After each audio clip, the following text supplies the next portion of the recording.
Do you realistically think you could ever afford a house? Let's stop pretending that the American dream still works the way it used to. You work 40+ hours a week. You budget. You sacrifice. And yet, you still can't afford a basic house. Here's the brutal truth. The average U.S. home now costs $417,000. The average take-home pay? Just $3,000 a month. That means your entire paycheck could vanish into a mortgage. No food, no lights, no room to breathe. So how are so many people still buying homes in their 20s and early 30s? Answer: the game is rigged. But here's the part they don't want you to know. There are strategic backdoors. And in this video, I'm exposing 7 real strategies, real results. This isn't motivation, this is your new playbook. Later, I'll reveal the one little-known resource that could shave years off your home buying without costing you a dime and save you thousands. What's really driving this affordability crisis? Segment 1. Why homeownership now feels like a rich person's game. Let's do the math. Median U.S. home price, $417,000. 10% down, $41,700. Mortgage at 7%. Monthly payment $3,000 including taxes, interest, insurance. And guess what? That doesn't include these: internet, electricity, heating. Repairs when your water heater explodes or your roof starts leaking. Pest control, gutter cleaning, lawn care, aka homeownership's hidden fees. Now compare that to the median individual income, about $3,500 per month pre-tax. After taxes, closer to $3,000 or less. So if your mortgage is $3,000 and your take-home is $3,000, you're underwater before you even move in. So how are so many young people buying homes anyway? Segment 2. The secret weapon. You don't see on Instagram. Behind every first-time buyer success story, there's often a quiet cosigner. According to Redfin, 38% of buyers under 30 get help from family, whether it's these: a cash gift, inherited money, a parent co-signing on the mortgage. From the outside, you might see a 28-year-old in a modern home and think, wow, they must have made all the right money moves.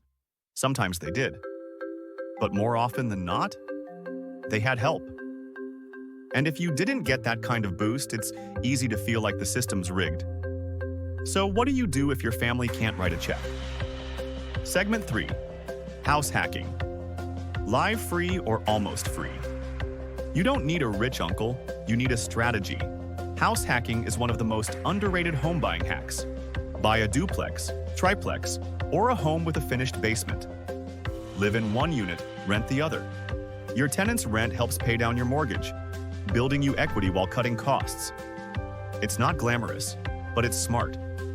And being strategically smart is how you win in this housing market.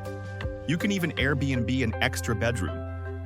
Phil Jackson, a 29-year-old in Atlanta, Georgia, USA, did just that.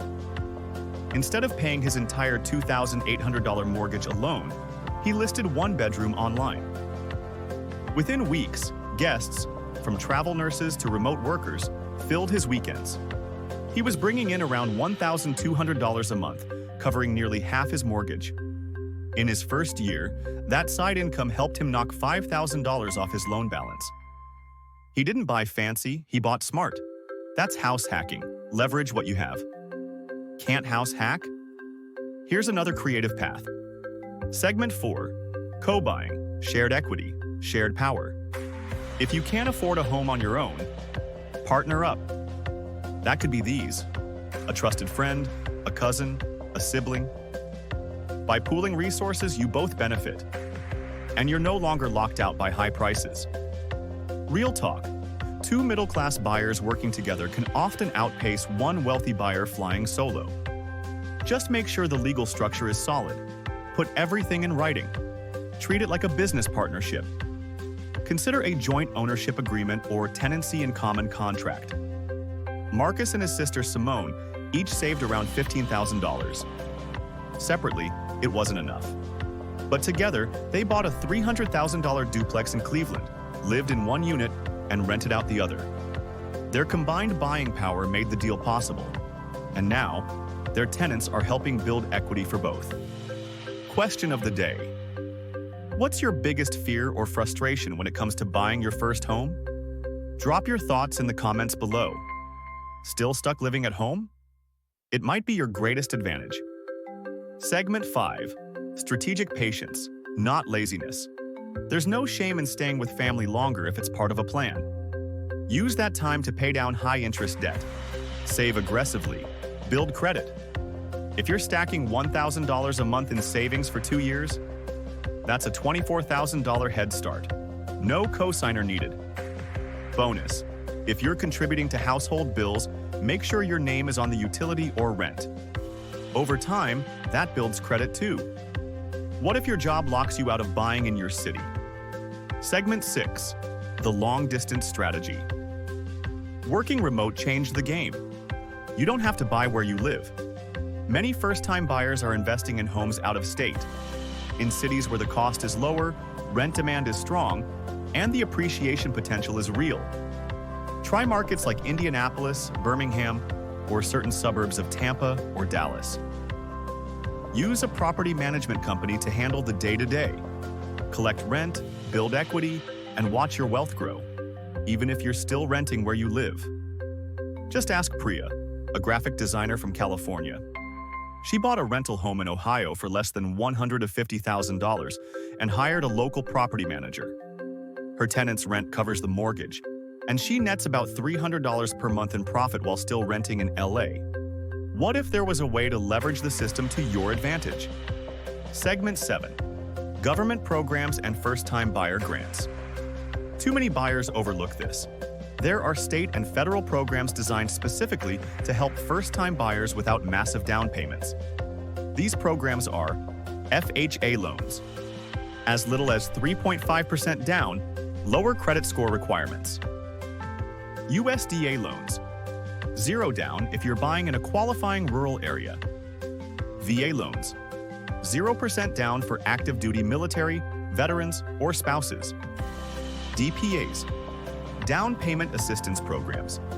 Many states offer $5,000 to $15,000 grants or forgivable loans if you meet income guidelines or agree to stay in the home for 3 to 5 years. Good Neighbor Next Door. HUD offers teachers, firefighters, and law enforcement officers a 50% discount on certain homes in revitalization areas. State-specific first-time buyer programs, places like California, Texas, and New York. These programs aren't just for low-income buyers. Many middle-class earners still qualify, but they don't apply simply because they didn't know. Now that you know, the biggest home buying barrier isn't laziness, it's lack of strategy.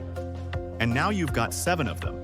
You're going to need to know the 5 wealth-building plays you can run while you rent. So when it's your turn, you win big. If you don't know this information, you will lose money and waste years chasing a dream the wrong way. Or worse, buy too soon and regret it. The secret is to learn how renters are becoming millionaires before they ever own a home in my next video. See you in our next video.